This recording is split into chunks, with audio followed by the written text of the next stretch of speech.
Some call Paris the City of Lights, but I call it the City of Fights. At least after this afternoon. Oh my gosh, we had 11 finishes. All of our French fighters won. Okay, and it's the single event in UFC history to have 9 knockouts. France. The crowd in Paris brought such a unique energy. I just was so hyped from their hype and so hyped from such an amazing afternoon of fights. I mean, there was not a single fight on this card that disappointed. I mean, it was an emotional night though. Okay? Am I right, or was that kind of an emotional night afternoon? So, yes, welcome and welcome back. Let's give UFC Paris a dynamic review for Nazardine Imavov. I mean, come on, Nazardine. But let's start from the beginning and we'll make our way all the way to the main event. This was such a thrill of a night. First up, we had a strawweight banger between Shauna Bannon and Sam Hughes. I mean, I was really, really excited for this fight because both of these women are hardcore. Okay, they are so hardcore. And Sam put on a clinic in there. Okay, she showed her superior wrestling skills, her superior grappling. And in that first round, we were on the ground pretty quickly. We were on the ground quickly, and Sam was in control. I mean, she had Shauna in a nasty crucifix at one point, was really laying the hurt on her, but she bucked her way out, credit to Shauna. But round two, get her down early again, and after wearing on her a bit, we sink in the choke. Okay, we sink in the rear naked choke. That's Sam Hughes' second finish in the UFC. Michael got it a little wrong. He was like, "How is it with getting your first finish?" And she's like, "It's all good. It happens." We also had some technical difficulties, so maybe those are related. So we start the night off with a crafty submission after a dominant first round and first half of the second. And then we had a welterweight fight between Renat Fakhretinov and Andreas Gustafsson. Andreas, self-proclaimed chaos man, right? Doesn't go with a lot of technique, and he's very composed in there, but he's got a lot of power, a lot of little, some sneaky power. And this fight was another flash. Yeah, because Andreas came with chaos. He came with chaos. I mean, we had a lot of moments like that, and I go, oh, oh. I'm watching it and I go, oh, I don't know about all. I don't know. I don't know. And he found himself in a dangerous position. I mean, that's what happens when you come in like a rabid dog, right? A rabid wild dog, and Renat is just so technical. He saw it and he got the finish in round one. I mean, Andres came in way way too hard and got caught with a straight left, I think it was, and then a really nasty body shot that ultimately was the beginning of the system shutdown. Slumped against the fence, simply could not continue. And then we moved on to a middleweight bout between veteran Brad Tavares and newcomer, second UFC fight for Robert Bridgestick. And this one was an interesting one.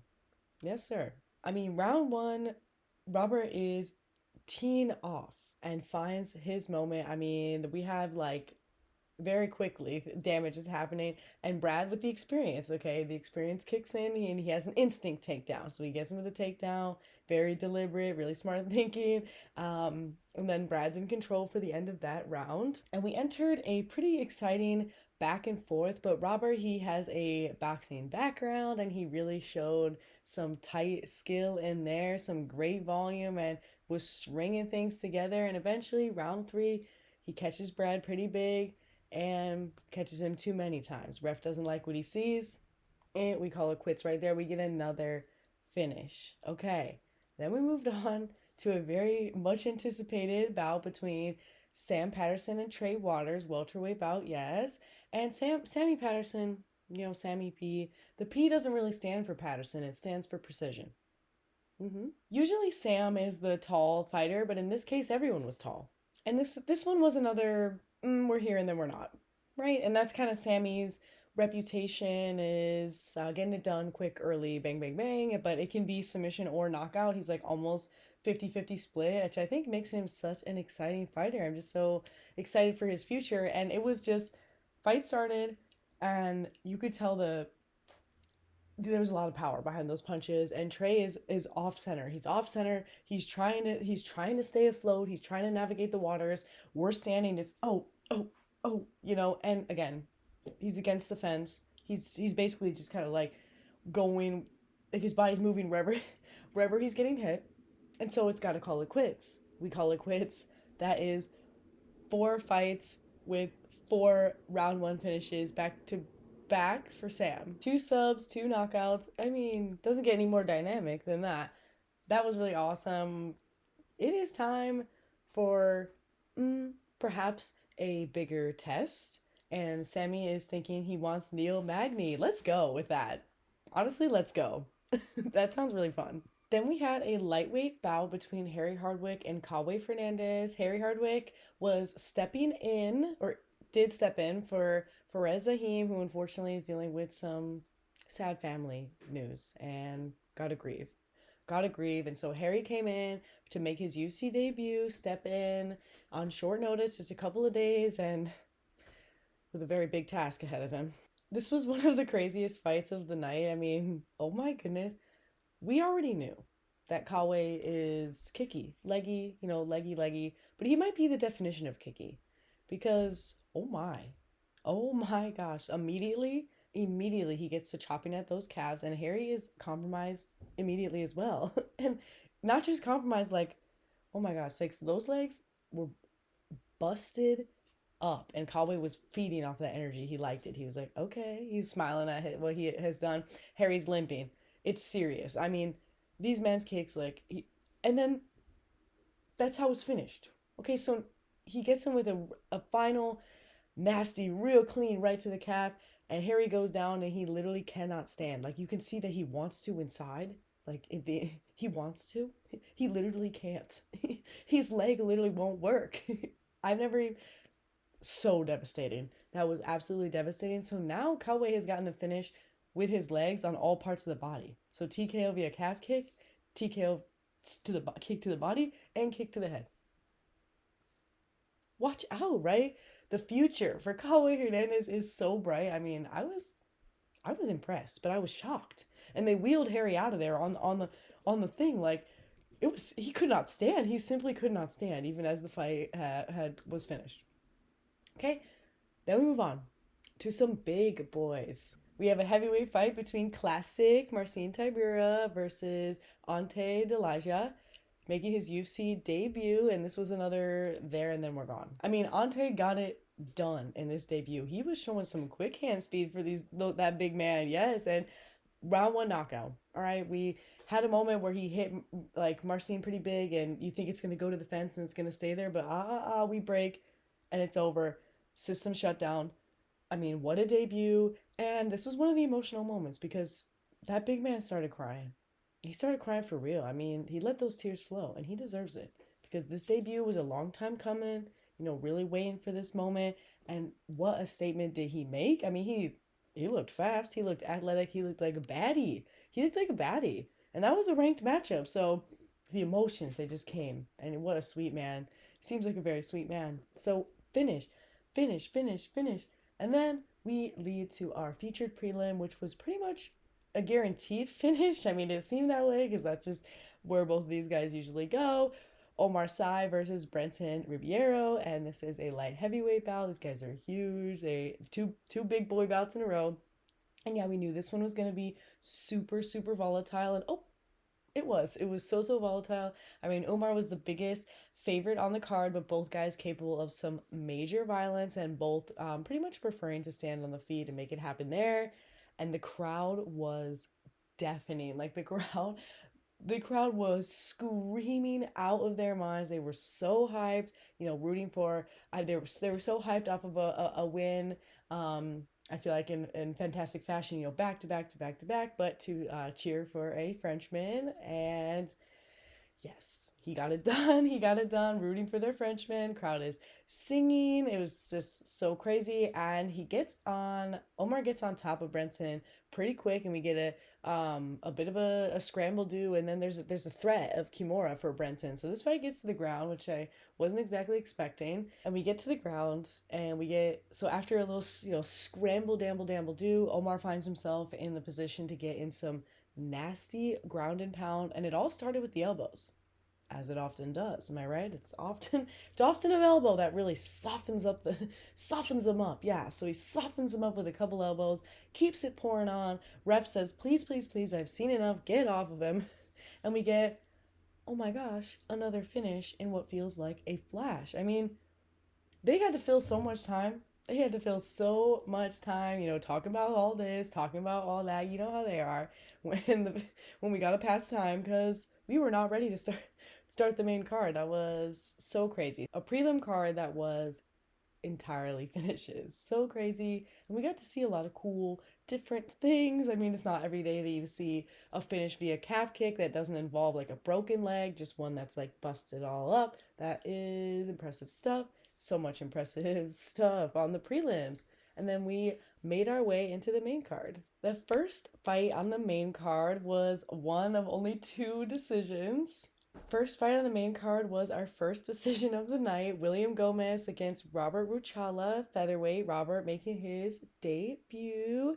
William representing France. And this was one heck of a debut challenge for Robert. I mean, they did not give him a small feat, because William, he puts on a show. Every single one of his fights is a brilliant performance. He's a technician. Doesn't like to necessarily get gritty in there, but he's going to keep it active. He's going to keep it straight up, and he definitely did that this time too. If the fight is at the distance, as Paul and Michael were both commenting, that's Williams' wheelhouse, and he was able to get pretty technical in there. Robert doing what he can, though, to try to make it gritty. I mean, getting a takedown and maybe a few more in there. I mean, doing good. I like to see it. It was a great battle, but, William definitely was controlling the space overall, doing a little bit more in there, and he was able to find his moments. We got a very active and a super fun decision after so many finishes in a row. And then we moved on to another debut, Axel Sola versus Reese McKee. And Reese is talk about gritty, grindy. Reese likes a war for sure. And this was a nasty war to start. It was. And these guys were really getting after it. Rah, rah, rah. Very, very vicious. But ultimately, Axel got the better of Reese, and he hit him with a crazy body shot that, again, started it all. That was the cascade. That was the straw that broke the camel's back. But both guys showed so much heart leading up to that.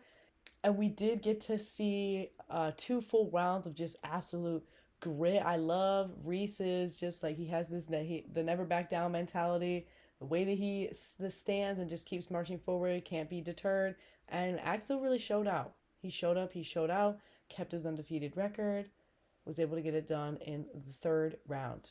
I mean, he hit Reese so clean to the body. I mean, you can only be so tough. And then we move on to another lightweight bout between Borralho and Mason Jones. These guys are both so much fun. And this fight, okay, this was another one of the craziest fights of the night. Talk about tables turning.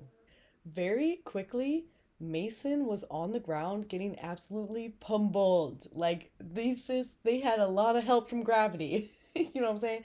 Borralho's like, gravity was helping him out, along with some crazy power and a very, very freshly blonde hairdo. He was looking good. Okay, Mason getting it's looking like it could even be over in that moment, because it just looked so, you're cringing a little bit, but all heart, all soul. Mason gets up and the tides turn, and both guys have a knockdown on each other. So Mason gets knocked down early, stands up, weathers the storm. Maybe Borralho's a little tired, and Mason gets a knockdown on him, and it's just like, one of those gasping moments. And then Mason is on top, getting all this control time in. Borralho's surviving a bit of a submission attempt, but Mason holding him down for the rest of that round. I was like, that was such a crazy round 1. And then round 2, holy smokes.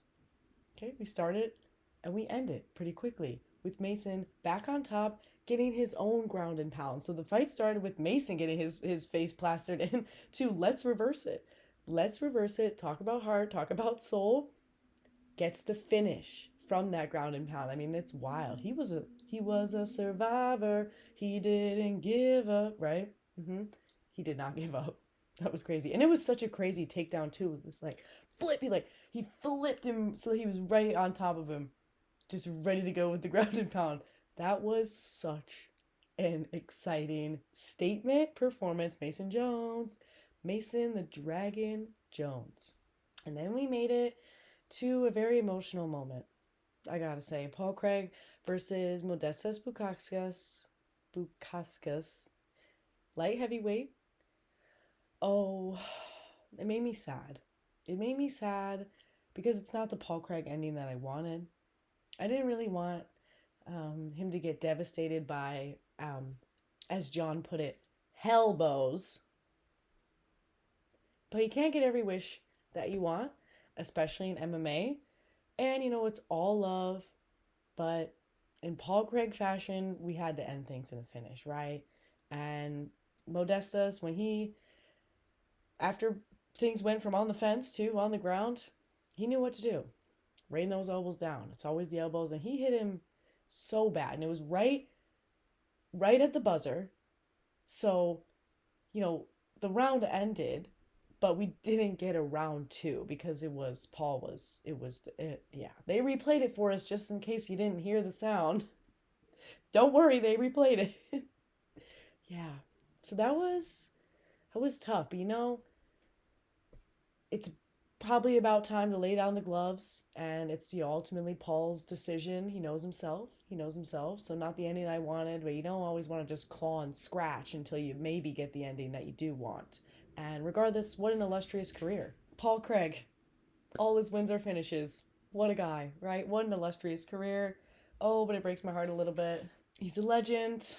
We love him. And, happy for Modestas because he was gone for a while, dealing with some issues with the knee. That's terrible. So great to come back for a win. And he's looking for a top 15 fight next. And I think that makes a lot of sense. It makes total sense. He looked great in there. He was looking so athletic, so springy. He was on it. And very powerful, clearly. We will miss you, Paul. Thanks for your memories. And that leads us to our co-main event, which was everything it promised to be. It was everything it promised to be. Action right away. Benoit Saint-Denis versus Mauricio Rufy. Doesn't get better than that, right? Lightweight baddies. So yeah, action right away. Benoit Saint-Denis. He's got it. He's all over Mauricio. He's all over him. And Dean Thomas makes a comment later, and I noticed the same thing, that he hit him with a body kick right before then that might have landed actually pretty significantly. Benoit, he shot that leg up real quick. Got to diffuse the power quickly. And then he was on top of him. Yeah, and maybe he was a little too confident because, Mauricio immediately looked defeated when Benoit got on top of him. But he was able to spring up at one point because maybe Benoit was getting a little like too confident and gave him too much space. And then we had a very awkward moment. A little bit awkward, like pee-pee strike, as you do, right? When we had a minute to go. Okay, but we get past it. We make it through. We make it to round 2, and a flying knee from outer space. Mauricio, it doesn't quite land, but I'm like, whoa! Like his knee was where Benoit's face was, but I don't know how it. He was like a cat. He got there very quickly. Okay, but so we start with chaos. Whoa, bang. And BSD gets him on the ground again. Okay, gets him on the ground again. And, again, Mauricio's looking just like he doesn't know what to do. He's looking like Sean O'Malley versus Merab, too. He's looking like DDP versus Hamzat. He did, where's the answer? Where's the answer? He didn't have one. So, no answer. And eventually he got worked on a little bit. You know how it is. Benoit Saint-Denis really choky. He's got 90-some% finish rate, and 70% of those about are submissions. So he was looking for it, and he loves a good choke. Loves a good choke. And he found it. Yeah, he found that rear naked choke. That's just who he is. That's who he is. Oh my gosh. So that was very, very exciting. And, I kind of wanted Benoit to win because hometown hero, and because the last time that he fought in Paris, it didn't go his way. And I was expecting him to come in with a little bit extra, just a little bit of that extra God of War, Sub of War energy, and he totally did. And that was so action packed. I mean, that was like, I love it. I such a Benoit Saint Denis fan. He's such a sweet guy. I mean, what's the first thing that he does? Oh, he thanks his wife, of course, as you do. And congratulations to him and his wife for their newborn baby. That is very, very cute and fun. So that was a crazy co-main, right? We knew it was going to be a finish, like with both these guys in their 92 whatever percent finish rate. Like we knew. I mean, you can never know, right? It's MMA. You can never know. It's sports. You can never know. But yes, as many suspected, we did get a finish. And that leads us to our main event. Caio Borralho versus Nasruddin Imavov.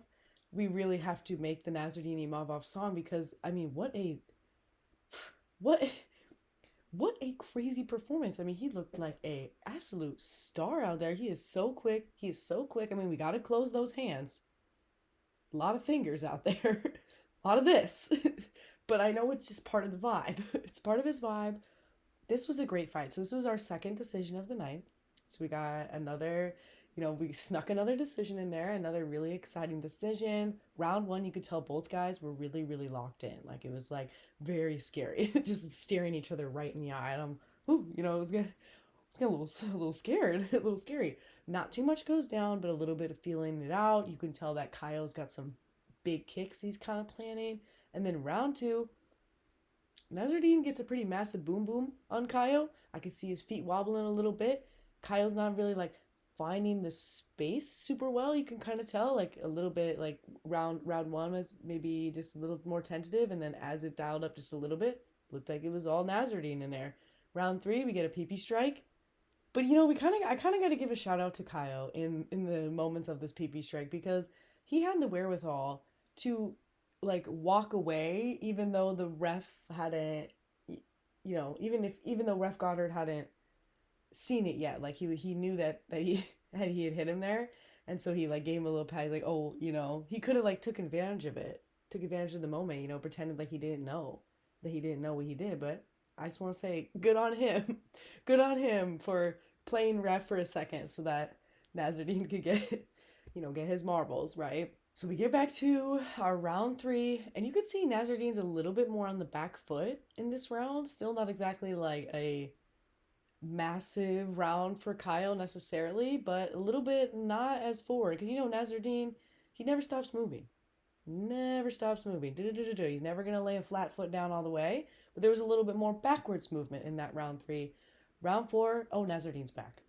Round four was a huge round for Nasruddin. I mean, that was crazy. He stole that round.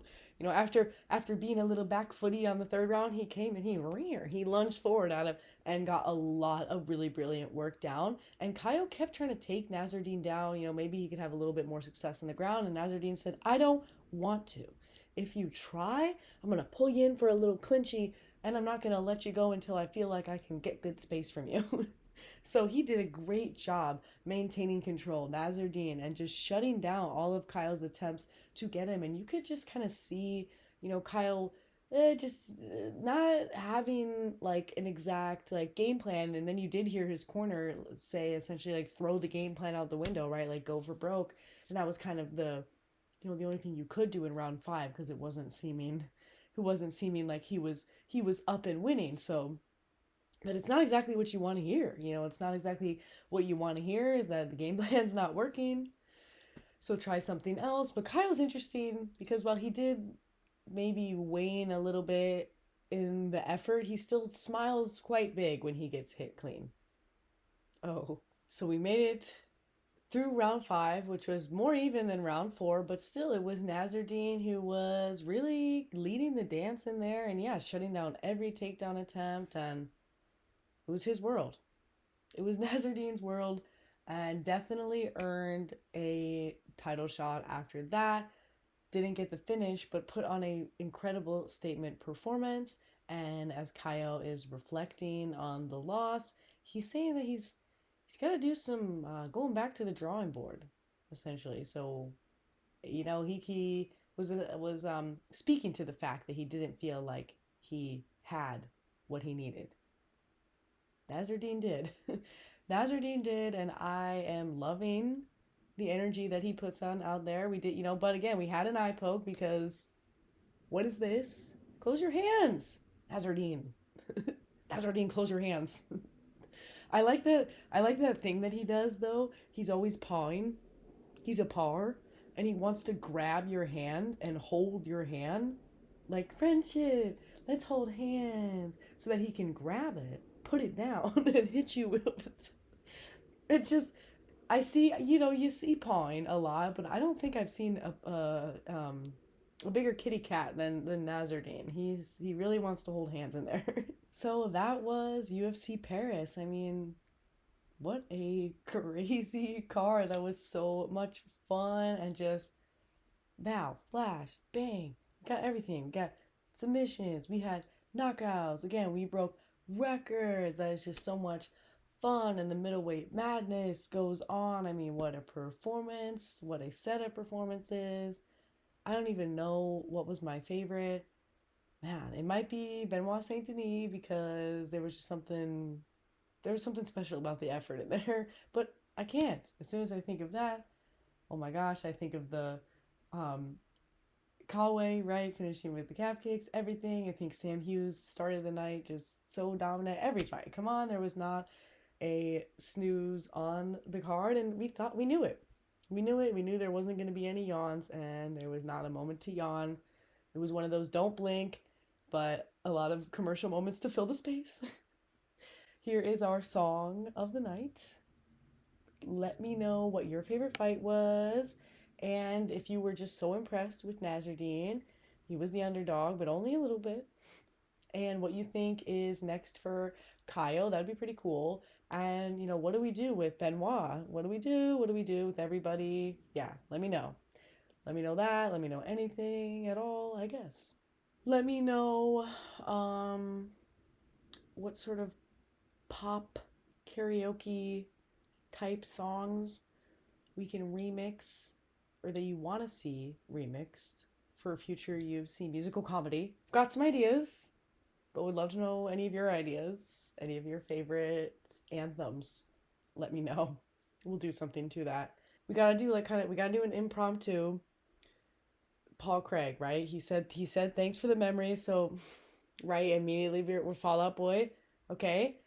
So say it with me now. One night and one more time. Thanks for the memories. Everybody shout out Paul Craig. He gets the finish every time. Right? Because he's never won a decision. I don't know. We have to do something for Paul. And peace out.